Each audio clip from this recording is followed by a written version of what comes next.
En este canal nos dedicamos a poner en práctica los diferentes métodos de manifestación que los maestros de la Asunción o de la Ley de la Atracción nos enseñan. Con estos pasos te aseguro que vas a poder manifestar más rápido, porque te van a dar pautas más exactas de lo que debes hacer. Para no perderte ningún video, suscríbete a mi canal y activa la campanita. Comencemos. La ley y la promesa. Capítulo 15. Título: La promesa. 4 experiencias místicas. En todo lo que he contado hasta ahora, con la excepción de la visión del niño, la imaginación se ejerció de manera consciente. Los hombres y mujeres crean obras de teatro en su imaginación. Obras de teatro que implica el cumplimiento de sus deseos. Entonces, imaginándose a sí mismos, participando en estos dramas, crearon lo que sus actos imaginales implicaron. Este es el uso racional de la ley de Dios. Sin embargo, ningún hombre es justificado ante Dios por la ley. Gálatas 3:11. Muchas personas están interesadas en la imaginación como una forma de vida, pero no están en absoluto interesados en el marco de la fe. Una fe que conduzca al cumplimiento de la promesa de Dios. En 2 de Samuel 7:12 al 14 dice: levantaré a tu hijo después de ti, el cual procederá de tus entrañas. Yo seré su padre, y él será mi hijo. La promesa que Dios va a hacer surgir de nuestro cuerpo, un hijo que será nacido no de sangre, ni de voluntad de carne, ni de voluntad de varón, sino de Dios. Juan 1:13. No se refiere a ellos. Ellos quieren saber la ley de Dios, no su promesa. Sin embargo, este nacimiento milagroso se ha establecido claramente como una necesidad para toda la humanidad, desde los primeros días de la comunión cristiana. Les es necesario nacer de lo alto. Juan 3:7. Mi propósito aquí es para decirlo de nuevo, y para decirlo en un lenguaje y con tanta referencia a mis propias experiencias místicas personales, que el lector verá que este nacimiento de lo alto es mucho más que una parte de una superestructura prescindible, que es con el único propósito de la creación de Dios. Específicamente mi propósito en la presentación de estas 4 experiencias místicas es mostrar lo que Jesucristo es testigo fiel, el primogénito de entre los muertos. Apocalipsis 1:5. En Romanos 10:15 estaba tratando de decir, de nacer de lo alto. ¿Cómo predicarán si no son enviados? Hace muchos años me llevaron en espíritu en una sociedad divina, una sociedad de hombres en quienes Dios estaba despierto. Aunque parezca extraño, los dioses realmente se encuentran. Al entrar en esta sociedad, el primero en saludarme era la encarnación del poder infinito. El suyo era un poder desconocido para los mortales. Entonces me llevaron a conocer el amor infinito. Él me preguntó, ¿cuál es la cosa más grande en el mundo? Yo le contesté con las palabras de Pablo: la fe, la esperanza y el amor. Estos 3, pero el mayor de ellos es el amor. 1 Corintios 13:13. En ese momento yo y nuestros cuerpos fusionados se abrazaron y se convirtieron en un solo cuerpo. Me quedé ligado a él y lo quería como mi propia alma. Las palabras "el amor de Dios" tan a menudo eran una frase, eran ya una realidad con un tremendo significado. Nada nunca imaginado por el hombre podría ser comparado con este amor que el hombre siente de su unión con el amor. La relación más íntima en la tierra es como vivir en celdas separadas en comparación con esta unión. Mientras estaba en este estado de supremo deleite, una voz desde el espacio exterior gritó: "Abajo los de sangre azul". En esta explosión me encontré de pie ante el que me había saludado primero, el que encarna el poder infinito. Me miró a los ojos y sin el uso de palabras o la boca, escuché lo que me dijo: "Es hora de actuar". Me sacaron de repente de la sociedad divina y regresé a la tierra. Me atormentaban mis limitaciones de comprensión, pero yo sabía que ese día la sociedad divina me había elegido como compañero y me envió a predicar a Cristo, la promesa de Dios para el hombre. Mis experiencias místicas me han llevado a aceptar literalmente el dicho de que todo el mundo es un escenario y creer que Dios juega en todas partes. ¿Y cuál es el propósito de la obra? Para transformar al hombre lo creado en Dios, el Creador. Dios amó al hombre, su creación, y se hizo hombre en la fe de este acto de automandato, transformar al hombre, lo creado, en Dios el Creador. La obra comienza con la crucifixión de Dios en el hombre y termina con la resurrección del hombre como Dios. Dios llega a ser como nosotros para que seamos como Él es. Dios se hace hombre para que el hombre pueda llegar a ser, en primer lugar, un ser vivo y en segundo lugar, un espíritu que da vida. He sido crucificado con Cristo. Ya no soy yo quien vive, sino Cristo vive en mí. Y la vida que ahora vivo en la carne la vivo en la fe del Hijo de Dios, que me amó y se entregó por mí. Gálatas 2:20. Dios tomó sobre sí la forma de hombre y se hizo obediente hasta la muerte, incluso la muerte en la cruz del hombre, y es crucificado en el Gólgota. El cráneo del hombre, Dios mismo, entra en la puerta de la muerte, es decir, el cráneo humano, y se acuesta en la tumba del hombre para hacer del hombre un ser viviente. Entonces empezó la metamorfosis prodigiosa e impensable del hombre, la transformación del hombre en Dios. Ningún hombre, sin ayuda de la crucifixión de Dios, pudo cruzar el umbral que admite a la vida consciente. Pero ahora tenemos la unión con Dios en su propia crucifixión. Él vive en nosotros como nuestra maravillosa imaginación humana. El hombre es toda imaginación, y Dios es el hombre, y existe en nosotros y nosotros en él. Blake dijo: el cuerpo eterno del hombre es la imaginación, es decir, Dios en sí mismo.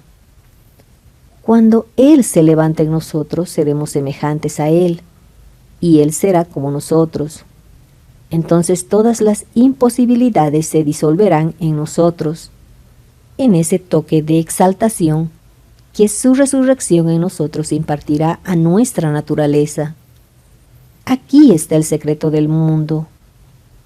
Dios murió para dar al hombre la vida y para liberar al hombre. Por muy claro que sea, Dios está al tanto de su creación. No sigue al hombre, creado con una imaginación. Está consciente de Dios. Para realizar este milagro, Dios tuvo que morir. resurgir como hombre, y ninguno lo ha expresado con tanta claridad como William Blake. Él dice, o más bien hace decir a Jesús, a menos que me muera tú no puedes vivir, pero si muero me levantaré de nuevo y tú estarás conmigo. Si amas a alguien que nunca murió por ti, ¿o alguna vez morirá por alguien que no haya muerto por ti? Y si Dios no muere por el hombre y no se da Él mismo eternamente por el hombre no podrá existir. Así que Dios muere. Es decir, Dios mismo se ha dado libremente para el hombre. Deliberadamente, Él se ha hecho hombre y ha olvidado que Él es Dios con la esperanza de que el hombre creado con el tiempo se levantará como Dios. Dios ha ofrecido de manera tan completa su propio ser para el hombre que Él grita en la cruz del hombre, Dios mío, ¿por qué me has desamparado? Mateo 27:46, Salmo 21:1. Ha olvidado completamente que Él es Dios. Pero después de que Dios se levanta en un solo hombre, el hombre va a decir a sus hermanos, ¿por qué estamos aquí de pie, temblando alrededor, pidiendo a Dios por ayuda, y no a nosotros mismos, en el que Dios habita? Este primer hombre que ha sido levantado de entre los muertos es conocido como Jesucristo. Las primicias de los que durmieron es de hecho el primogénito de entre los muertos. Para el hombre Dios murió. Ahora, por un hombre, ha venido la resurrección de los muertos. Jesucristo resucita a su Padre muerto al convertirse en su Padre. En Adán, el hombre universal, Dios duerme. En Jesucristo, el Dios individualizado, Dios despierta. En la vigilia, el hombre, lo creado, se ha convertido en Dios, el Creador, y verdaderamente se puede decir, antes de que el mundo fuese, yo soy. Al igual que Dios en su amor por el hombre, de manera tan completa, se identificó con el hombre que se olvidó de que era Dios, por lo que el hombre, en su amor a Dios, debe identificar la manera tan completa en sí mismo con Dios, que vive la vida de Dios. Es decir, imaginativamente, la obra de Dios que transforma al hombre en Dios se nos revela en la Biblia. Es completamente consistente en la imaginería y el simbolismo. El Nuevo Testamento está consolidado, está escondido en el Antiguo Testamento, y el Viejo se manifiesta en el Nuevo. La Biblia es una visión de la ley de Dios y de su promesa. Nunca fue la intención de enseñar la historia, sino más bien para llevar al hombre a la fe a través de los hornos de aflicción, para el cumplimiento de la promesa de Dios, para despertar al hombre de este profundo sueño y despertarlo como Dios. Sus personajes no viven en el pasado, sino en una eternidad imaginativa. Ellos son la personificación de los estados espirituales eternos, del alma. Marcan el camino del hombre a través de la muerte eterna y su despertar en la vida eterna. El Antiguo Testamento nos habla de la promesa de Dios. El Nuevo Testamento no nos dice cómo se cumplió esta promesa, pero la forma en que se ha cumplido. El tema central de la Biblia es la experiencia directa, individual, mística del nacimiento del niño. Ese niño de quien habló el profeta. Nos ha nacido un niño, se nos ha concedido un hijo, y el principado sobre su hombro. Y su nombre será llamado Admirable, Consejero, Dios fuerte, Padre eterno, Príncipe de paz. Lo dilatado de su imperio y la paz no tendrá fin. Isaías 9:6-7. Cuando el niño se nos revela, lo vemos, lo experimentamos, Y la respuesta a esta revelación se puede incluir a las palabras de Job. Yo he oído de ti por el oír, con el oído, pero ahora mis ojos te ven. 42:5. La historia de la encarnación no es fábula, alegoría o alguna ficción cuidadosamente ideada para esclavizar la mente de los hombres, sino un hecho místico.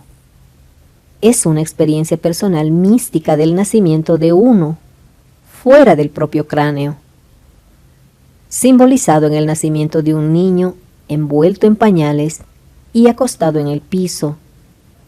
Hay una distinción entre la audiencia de este nacimiento de un niño, de su propio cráneo, un nacimiento que ningún científico o historiador nunca podría posiblemente explicar, y realmente experimentar el nacimiento. Tiene en sus propias manos y ver con sus propios ojos a este niño milagroso, un niño nacido de arriba de su propio cráneo, un nacimiento en contra de todas las leyes de la naturaleza. La pregunta que se plantea en el Antiguo Testamento, preguntad ahora y mirad: ¿puede un hombre tener un hijo? ¿Por qué entonces he visto que todo hombre tenía en las manos la entrega de sí mismo, como una mujer en trabajo de parto? ¿Por qué cada rostro palidecido? Jeremías 30:6. La palabra hebrea chalatz, mal traducidos lomos, significa para extraer, de entregar, retirar uno mismo. El dibujo de uno mismo fuera del propio cráneo era exactamente lo que el profeta predijo: que el nacimiento sea necesario desde arriba, un nacimiento que dé entrada al hombre en el reino de Dios, y la percepción reflexiva en los más altos niveles del ser, a lo largo de los siglos. Profundo llama a lo profundo. Despertarte a ti mismo. ¿Por qué duermes, Señor? Despertad. El evento que se registra en los evangelios en realidad se lleva a cabo en el hombre, pero aquel día y de la hora en que llegará el momento en que el individuo se entregará, nadie conoce sino el Padre. No te maravilles de que te dije: os es necesario nacer de lo alto. El viento sopla donde quiere y oyes su sonido, pero no sabes de dónde viene ni a dónde va. Así es con todo aquel que es nacido del Espíritu. Juan 3:7-8. Esta revelación en el Evangelio de Juan es cierta. Aquí está mi experiencia de este nacimiento de lo alto. Como Pablo, yo no lo recibí de hombre, ni lo aprendí. Llegó a través de la experiencia mística, real, de nacer desde arriba. Ninguno puede hablar verdaderamente de este nacimiento místico de lo alto, sino uno que lo ha experimentado. No tenía ni idea de que este nacimiento de arriba era literalmente cierto. ¿Quién antes de la experiencia podría creer que el niño, el admirable consejero, Dios fuerte, Padre eterno, Príncipe de la paz, fue no tejido en su cráneo? En las primeras horas de la mañana del 20 de julio de 1959, en la ciudad de San Francisco, un sueño celestial en que las artes florecieron, fue repentinamente interrumpida por la más intensa vibración, con centro en la base de mi cerebro. A continuación, un drama tan real como los que experimento cuando estoy completamente despierto comenzó a desarrollarse. Me desperté de un sueño, de encontrarme completamente sepultado dentro de mi cerebro. Traté de forzar mi salida a través de su base. Algo se dio y sentí que me movía la cabeza hacia abajo. a través de la base del cráneo. Apreté mi cabeza, centímetro a centímetro. Cuando estaba casi fuera, sostuve lo que me llevó hasta el pie de la cama y tiró de la parte restante para sacarme de mi cerebro. Allí en el sueño me quedé durante unos segundos. Entonces me levanté y miré a mi cuerpo en la cama. Era un pálido rostro tumbado sobre su espalda y tirado de un lado a otro, como en recuperación de una experiencia rigurosa. Al contemplar con la esperanza de que no se cayera de la cama, me di cuenta de que la vibración que comenzó todo el drama no estaba solo en mi cabeza. Ahora también venía de la esquina de la habitación. Al mirar hacia esa esquina, me preguntaba si esa vibración podría ser causada por un fuerte viento. Un viento bastante fuerte para hacer vibrar la ventana. No me di cuenta de que la vibración que todavía sentía dentro de mi cabeza estaba relacionada con lo que parecía venir desde la esquina de la habitación. Mirando de nuevo a la cama, descubrí que mi cuerpo se había ido, pero en su lugar me senté con mis 3 hermanos mayores. Mi hermano mayor se sentó donde estaba la cabeza. Mi segundo y tercer hermano se sentaron donde eran los pies. Ninguno parecía ser consciente de mí, aunque yo sí era consciente de ellos y podía discernir sus pensamientos. De repente me di cuenta de la realidad de mi propia invisibilidad. Me di cuenta de que ellos también fueron perturbados por la vibración que viene de la esquina de la habitación. Mi tercer hermano era el más perturbado y se acercó a investigar la causa de la perturbación. Su atención fue atraída por algo en el suelo y mirando hacia abajo anunció: «Es el bebé de Neville». Mis otros 2 hermanos, con voz de más incrédulos, preguntaron: «¿Cómo puede Neville tener un bebé?». Mi hermano levantó al niño envuelto en pañales y lo acostó en la cama. Yo, entonces, con mis manos invisibles levanté la nena y le pregunté: «¿Cómo está mi novia?». Me miró a los ojos y sonrió. Y me desperté en este mundo para reflexionar sobre la más grande de mis muchas experiencias místicas. Tennyson tiene una descripción de la muerte como un guerrero, un esqueleto en lo alto de un caballo negro como la noche, la emisión de la luz a la medianoche, pero cuando la espada de Gareth cortó a través del cráneo, había en ella la cara brillante de un niño en flor fresca como nacido de una nueva flor. Extracto del libro Idilios del Rey.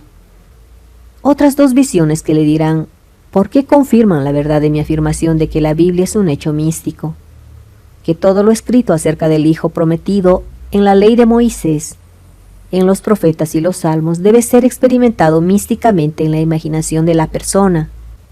El nacimiento del niño es un signo y un portento, señalando la resurrección de David, el ungido del Señor, de quien dijo: «Tú eres mi hijo. Hoy yo te he engendrado». Salmos 2:7. 5 meses después del nacimiento del niño, en la mañana del 6 de diciembre de 1959, en la ciudad de Los Ángeles, una vibración similar a la que precedió a su nacimiento empezó en mi cabeza. Esta vez su intensidad se centró en la parte superior de mi cabeza. Luego vino una explosión repentina y me encontré en una habitación amoblada, con modestia. Allí, apoyado contra el lado de una puerta abierta, era mi hijo, David de la fama bíblica. Era un muchacho en su adolescencia. Lo que me sorprendió, la fuerza de él, era la inusual belleza de su rostro y su figura. Él era, como se le describe en el primer libro de Samuel, rubio, de ojos hermosos y muy guapo. Ni por un momento me sentía a mí mismo como alguien que no sea lo que soy ahora. Sin embargo, yo sabía que ese chico David era mi hijo, y él sabía que yo era su padre. Para la sabiduría de lo alto es sin incertidumbre. Pero la sabiduría que es de lo alto es primeramente pura, después pacífica, amable y fácil de ser, clemente, llena de misericordia y de buenos frutos, no juzgadora, no fingida. Mientras estaba sentado allí contemplando la belleza de mi hijo, la visión se desvaneció y me despertó. La experiencia de ser padre de David es el final de la peregrinación del hombre sobre la tierra. El propósito de la vida es encontrar al Padre de David, el ungido del Señor, el Cristo. El individuo que nace de lo alto se encuentra a David, y sé que él está fuera de su propio hijo. Luego se le pedirá a los fariseos, siempre están con nosotros. ¿Qué piensa Cristo? ¿De quién es hijo? Y cuando ellos dicen el hijo de David, dirán ellos, ¿cómo es entonces que David en el espíritu se llama Señor? Si David se llama Señor, ¿cómo es su hijo? En la mañana del 8 de abril de 1960, 4 meses después de que se reveló a mí de que soy el padre de David, un rayo de mi cerebro se partiría en la parte superior de mi cabeza, hasta la base de la columna vertebral. Yo estaba hendido como si yo fuera un árbol que había sido alcanzado por un rayo. Entonces sentí y me vi a mí mismo como una luz líquida dorada, moviéndose por mi columna vertebral en un movimiento de serpentina. Cuando entré en mi cerebro vibraba como un terremoto. Toda palabra de Dios cierta es el escudo a los que en Él confían. No añadas a sus palabras para que no te reprenda y seas hallado mentiroso. Proverbios 35-6.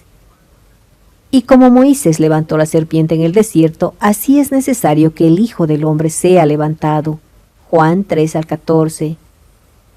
Estas experiencias místicas ayudarán a rescatar a la Biblia de los aspectos externos de la historia de las personas y los acontecimientos, y para devolverle a su verdadero significado en la vida del hombre.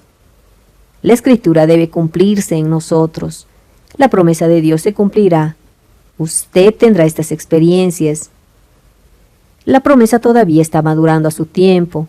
Su tiempo señalado es largo, grande y severo, de los juicios para encontrar a David, su hijo, que se revelará como Dios, el Padre, pero durará hasta el final. No fallará, así que hay que esperar, pues no habrá ningún adelanto. Hay algo demasiado maravilloso para el Señor. Al tiempo señalado volveré a ti en la primavera, y Sara tendrá un hijo. Génesis 18-14. Fin del video. No te olvides ver el siguiente video con el siguiente paso que debes seguir para manifestar más rápido. Si te gustó, pon me gusta, regálame un comentario y no te olvides de suscribirte a mi canal. Los videos que subo van a hacer un gran cambio en tu vida, te lo aseguro. Y lo más importante, van a abrir tu mente a un mundo más amplio de posibilidades y oportunidades. Bendiciones.